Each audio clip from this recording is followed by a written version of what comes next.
Speaker. Mr Deputy Speaker, I can't support this legislation tonight.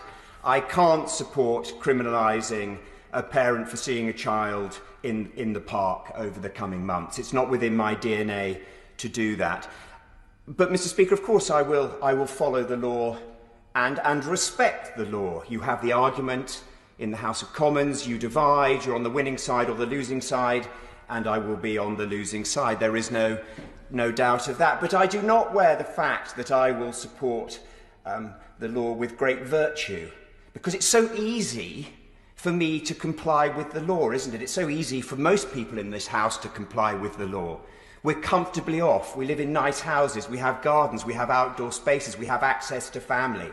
The same applies to those journalists who fill our TV screens every night with their wisdom and wit about how people should comply with these regulations and how they sneer at those that can't.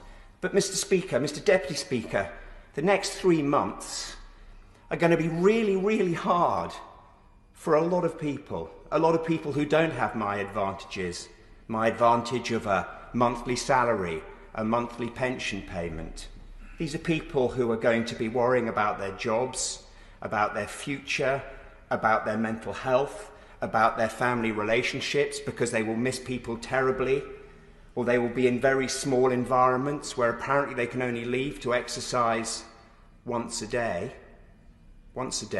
and then, sadly, some of these people are going to break, and it's going to be too much for them. And that is when we in this place, the journalists up there with all their privileges, instead of sneering and dismissing them, instead of calling them COVIDiots, should show some compassion and understanding, because we should wear our advantages and privileges with great humility.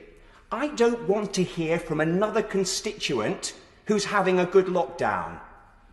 I'm really pleased that you are, but my voice is for those who aren't, for those of my friends and neighbours and constituents who are struggling day in and day out, whose mental health is not in a healthy state, but has deteriorated, who are wondering how over the next few months, in the middle of winter, they are going to cope with this.